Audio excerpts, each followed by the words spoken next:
Avis vascular centre మన దేశంలోనే the best varicose vein hospital.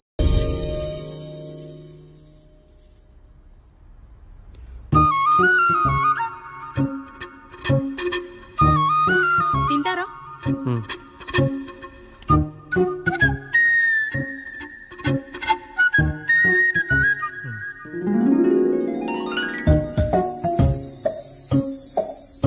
First టైమా? అవును, మీకెలా తెలిసిపోయిందండి? అంటే మా బామ్మ చెప్పింది. శోభనం గదిలో అనుభవం మగాడైతే మామిడి పండు పిసుక్కొని తింటాడు, అదే లేనివాడైతే మీలా ఇలా అరటిపండు ఓపిగ్గా ఒలుచుకొని తింటాడు అని.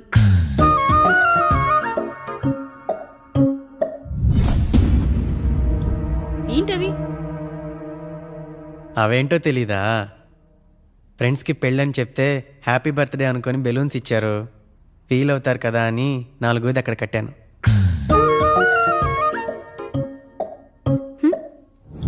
అన్నీ వచ్చాడు. పిల్లల గదిలోకి వెళ్ళారా? వెళ్ళారండి. మీరెంత ఏంటి ఇంత రాత్రి అయినా ఇంకా పడుకోలేదా? మీరు లేనిది ఎప్పుడైనా పడుకున్నామా అన్నయ్య? అందరం కలిసే కదా పడుకునేది మావయ్య. సరే సరే, అందరం పెద్దోడి గదిలో పడుకుందాం. ఈ రోజు వాడి శోభనం కదా, అసలే కొత్త. పక్కనుంటే ధైర్యంగా ఉంటుంది, పక్క నుండి దగ్గరుండి జరిపిద్దాం. పదండి.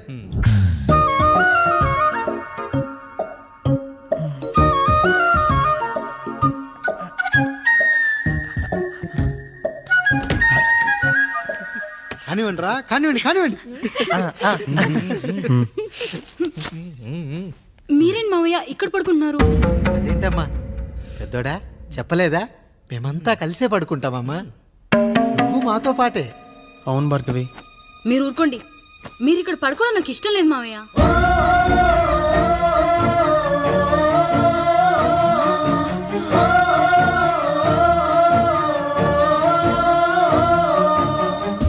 అదేంటమ్మా అలా అంటావు? ఎన్నో చూసాం, ఎన్నో చేశాం.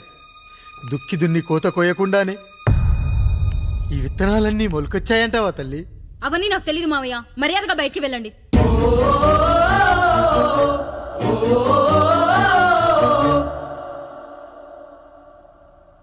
కనీసం ఆ మూలనైనా పడుకుంటామమ్మా. నువ్వైనా చెప్పరా పెద్దోడా? అంటే తను ఇబ్బంది పడుతుంది కదా నాన్న.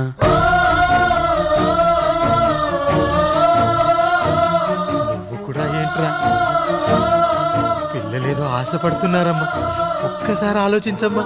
మావయ్య మీరు బయటికి వెళ్తే మేము తలుపులేస్తాం.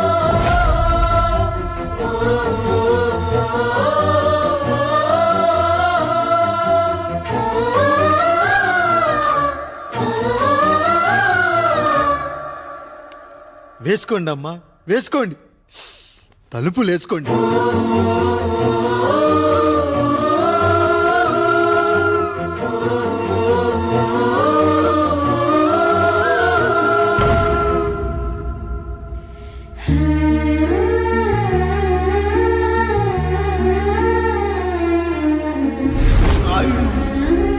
బిడ్డలు జాగ్రత్త. ఈ రోజు నుంచి వీళ్ళంతా నీ తమ్ముళ్ళు చెల్లెళ్ళు కాదు, నీ బిడ్డలు.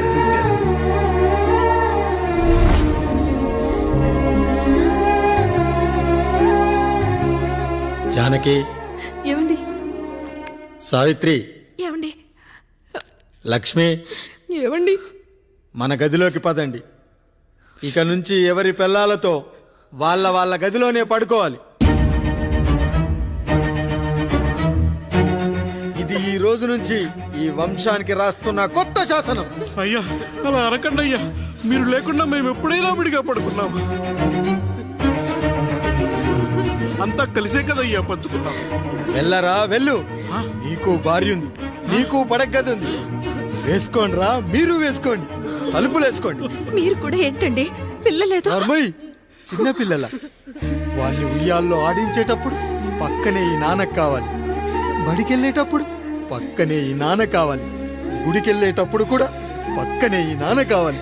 కానీ శోభనం గదిలో మాత్రం పక్కనే ఉంటానంటే బరువయ్యాను జానకి, బరువయ్యాను.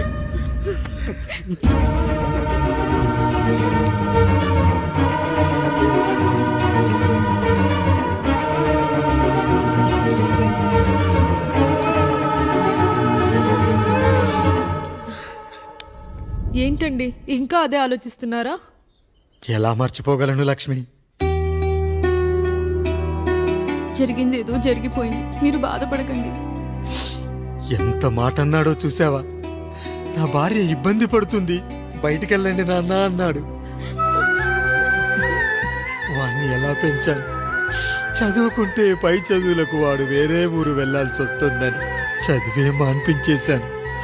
జ్వరం వస్తే ఆ మాత్రలు చేదుగా ఉంటాయని నేనే మింగాను. నోరు తెరిచి అమ్మ కావాలన్నప్పుడల్లా ఎంతమంది అమ్మల్ని ఇచ్చాను. నాన్న అన్న ప్రతిసారి నాన్నల్ని ఇవ్వలేకపోయానని వాడికి నా మీద కోపమో ఏమో జానకి. నిజమేనండి, మనమంతా ఇలా లేమే. మన కుటుంబానికి దిష్టి తగిలింది. మా నాన్న మరణంతో ఆస్తిపోయి తమ్ముళ్ళతో నడి రోడ్డున పడ్డప్పుడు ఇలాంటి కష్టాన్ని మొదటిసారి అనుభవించాను. అన్నయ్య అన్నయ్య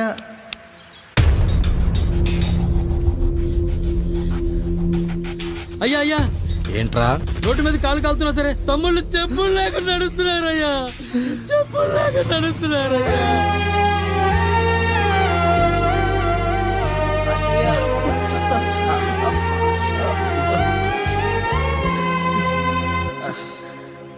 చెప్పులు లేకుండా నడుస్తుంటే కాళ్ళు కాలుతున్నాయట్రా.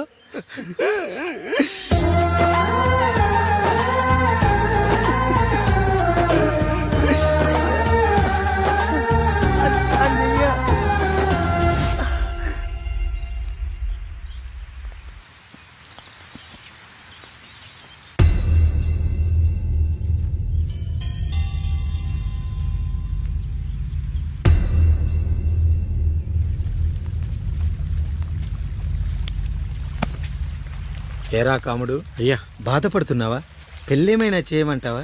వద్దులేండి అయ్యా, నాకు ఇది ఉందిగా చాలు, దీంతో నేను ఎలాగోలా సరిపెట్టుకుంటాను.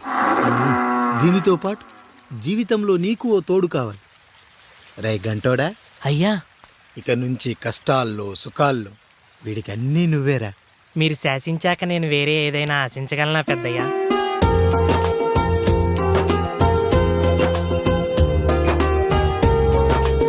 నీ గురించి కాదురా, మీ అక్కది చాలా గొప్ప మంచి మనసుని విన్నాను. ఈ కాముడికి ఆ రాముడి గుళ్ళో పెళ్లి చెయ్యి. అయ్యా, దాన్ని పెళ్లి చేసుకుంటే దాని భర్త చనిపోతాడని జాతకంలో ఉందయ్యా. మీరంతా కలకాలం ఉంటారంటరా? వీడు పోతే నేను లేనా? చూసుకోలేనా? నువ్వు పెళ్లి చెయ్యి, పెళ్లి చేయరా.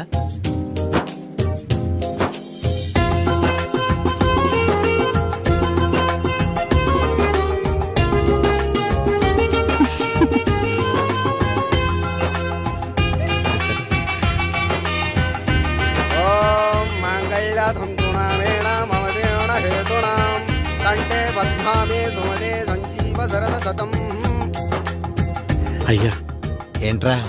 మీ చేత్తో నాకు దొంగగా జీవితాన్ని ఇచ్చారు, ఇప్పుడు ఒక భర్తగా భార్యనిచ్చారు. అదే బంగారు చేత్తో ఒక్క ముడివేసి పెట్టండి అయ్యా, మీ నీడను మేము చల్లగా ఉంటాం. రెట్టలకు పిట్టై లోలోనే దాచే అందం, మట్టలకు చెట్టై పట్టుంచే సంబంధం, చుట్టలకు పిట్టై దాచుంచే ఓ సుమగంధం, గట్టుపై తొట్టై నీరిచ్చే అనుబంధం, సిగలో చుండ్రల్లే లోతైనది బంధం, దులిపే బలమున్నా అది రాలిపోని మేటి సంబంధం. ఏంటి బుజ్జి, ఏమైంది? పండు, నీకు పెళ్లి చేసిన మరుక్షణం నీ భర్త చనిపోతాడని జాతకంలో ఉంటే ఆయన నన్ను నీకిచ్చి పెళ్లి చేశారు. నేను పోతే నా భార్య పరిస్థితి ఏంటయ్యా అని అడిగితే నేను లేనారా అన్నారు. ఆయన చేసిన త్యాగం మామూలు త్యాగం కాదు. ఒకవేళ పొరపాటున నాకేమైనా జరిగితే? అయ్యయ్యో, అంత మాట అనకండి. మీరు వేరే చెప్పాలా?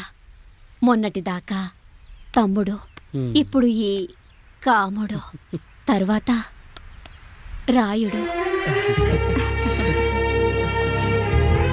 ఒరేయ్ కాముడు, పెళ్ళైన దగ్గర నుంచి మీరు సరదాగా గడిపిందే లేదు. మీరిద్దరూ సరదాగా హనీమూన్కి వెళ్ళిరండి. ఏ ఊటీకో కొడైకెనాల్కో. ఇదిగో టికెట్లు. అయ్యా, మీరు దేవుడయ్యా. ఇక్కడ పనులాగకుండా నువ్వు ముందుగా వెళ్ళిరా. నువ్వు తిరిగి వచ్చిన తర్వాత పండు వెళ్తుందిరా. అయ్యా, ఒక పని మనిషిని మీరు ఇంతగా ఆదరిస్తున్నారయ్యా. నువ్వు పని మనిషి ఏంటి పండు? నీలాంటి స్త్రీమూర్తిని ప్రతి మగాడు అమ్మలా చూసుకోవాలి. ఇక నుంచి నా బిడ్డలు నిన్ను అమ్మా అని పిలుస్తారు, అమ్మలా చూసుకుంటారు. ఏమంటావు జానకి? రెట్టలకు పిట్టై లోలోనే దాచే అందం, మట్టలకు చెట్టై పట్టుంచే సంబంధం, చుట్టలకు పెట్టై దాచుంచే ఓ సుమగంధం, ఎంత బాధగా ఉంటుంది అన్నకి ఇంకెంత బాధగా ఉంటుంది. సిగలో చుండ్రల్లే ఈ బాధ నా బాధ కాదట్రా. దులిపే బలమున్నా అది రాలిపోని నేటి సంబంధం.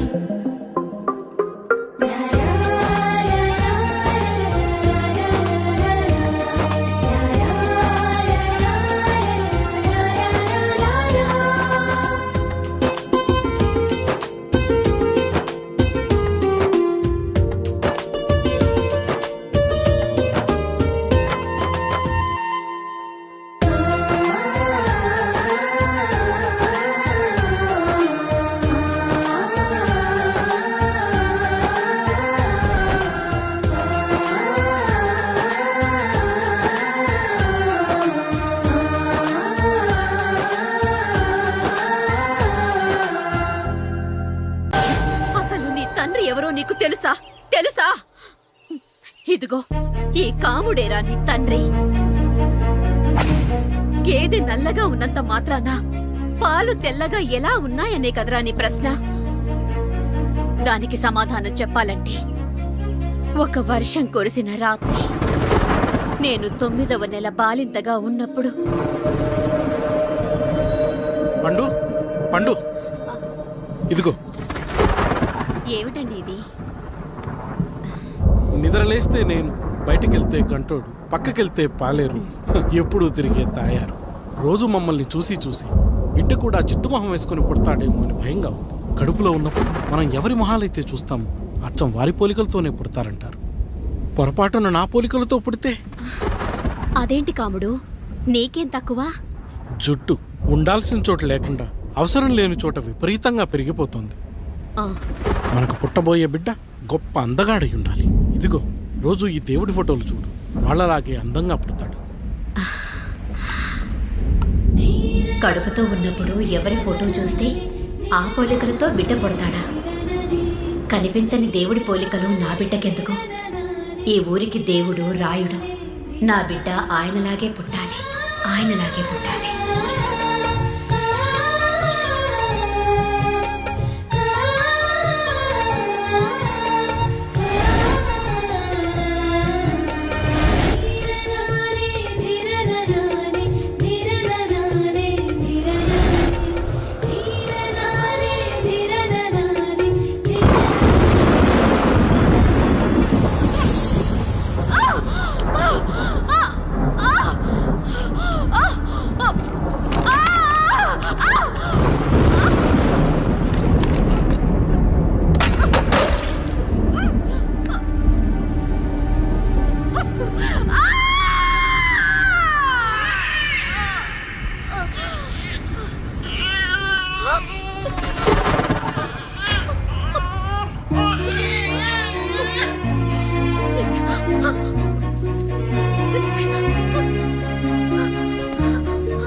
ఏంటి పండు ఇలా వచ్చావు? అయ్యా, తప్పు జరిగిపోయింది పెద్దయ్యా. ఏం జరిగింది? అసలే నువ్వు ఒట్టి మనిషి కూడా కాదు. ఒక్కసారి ఇటు చూడండి అయ్యా.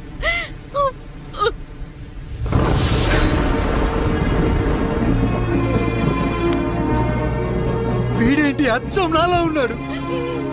అసలేంటి, ఎందుకు ఇలా జరిగింది? నువ్వు ఎప్పుడైనా చీకట్లో పంపు సైడ్ దగ్గరికి వచ్చావా? మరి అమలాపురంలో శివాలయం దగ్గర రత్నాలు నీకేమైనా అమ్మవుతుందా? లేదు. పిఠాపురంలో పద్మం రామాపురంలో లక్ష్మి, కాకినాడలో సుజాత. అయ్యో దేవుడా, అసలు ఇదంతా ఎలా జరిగింది పండు? అయ్యా ఇదంతా కాముడి వల్లే అయ్యా, కాముడి వల్లే. కాముడా? కాముడి కుటుంబానికి నాకు ఏం గుర్తు రావట్లేదే. ఎన్నని గుర్తు పెట్టుకోగలను నేను మాత్రం. అయ్యా అది కాదయ్యా,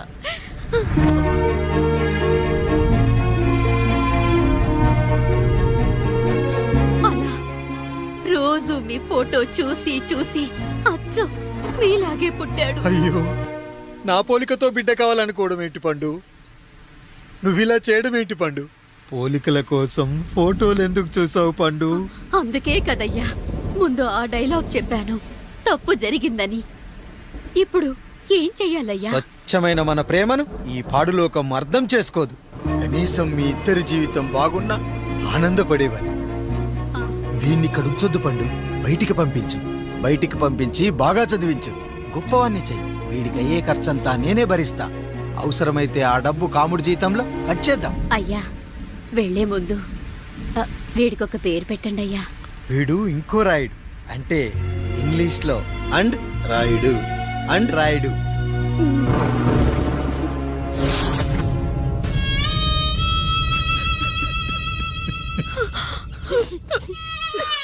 ఇది రా నీ కథ, నా గతం. నిన్ను చదివించడం కోసం ఆయన మీ నాన్న జీతంలోంచి నెలకి 3,000 4,000 కోసేసిచ్చేవారు. అప్పుడు ఆయన పడిన బాధ పగవాడు కూడా పడకూడదు. చూసావారా, దేవుడు లాంటి పెద్దయ్యని అనవసరంగా అనుమానించడం ఎంత పెద్ద తప్పు చేసావో అర్థమైందా? ఒకడు నిమ్మకాయ పెట్టి పసుపు వేసి ఉప్పు కలిపి పులిహోర చేయొచ్చు, కానీ ఆ పులిహోర ఎప్పటికీ దేవుడి ప్రసాదం. నువ్వు ఆ దేవుడి ప్రసాదం. ఇక ఆయనే మీ నాన్న. చూసావా అమ్మా, ఈ రోజు నుంచి నాకు 3 అమ్మలు 2 నాన్నలు. నీకు మాత్రం ఒక్కడే భర్త, నాన్నకు మాత్రం ఒక్కటే భార్య. మా నాయనే. అయ్యా, బిడ్డను ఒక్కసారి ఎత్తుకొని తిప్పండి అయ్యా. బాబు, నాన్నా,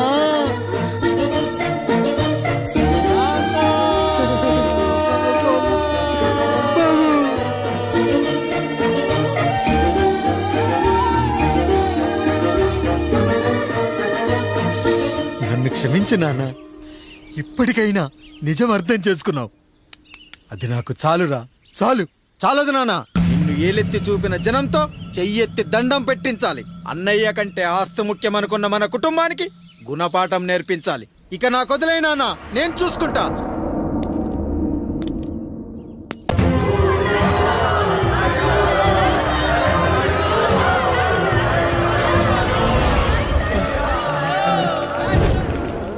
ప్రజల్లారా, నా బిడ్డల్లారా, నా జీవితం మీకే అంకితం. మళ్ళీ జన్మంటూ ఉంటే మీకోసం తిరిగి వస్తాను.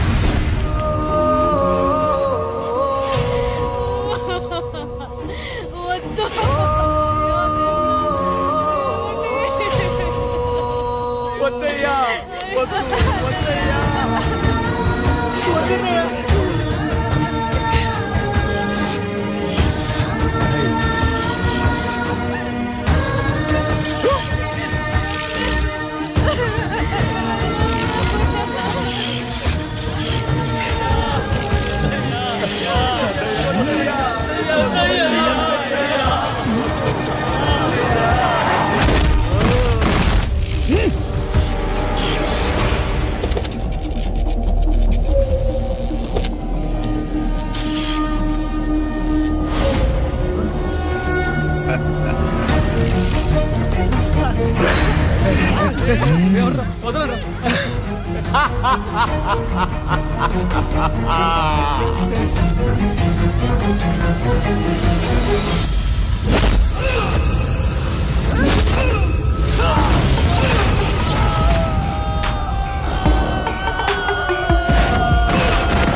పట్టడానికి ఎవడొస్తాడు?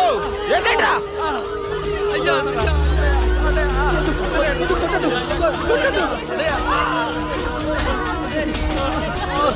కష్టం వస్తే ఒక్కసారి నాన్న అని పిలవరా, ఆ సమాధిలోంచైనా లేచొస్తా.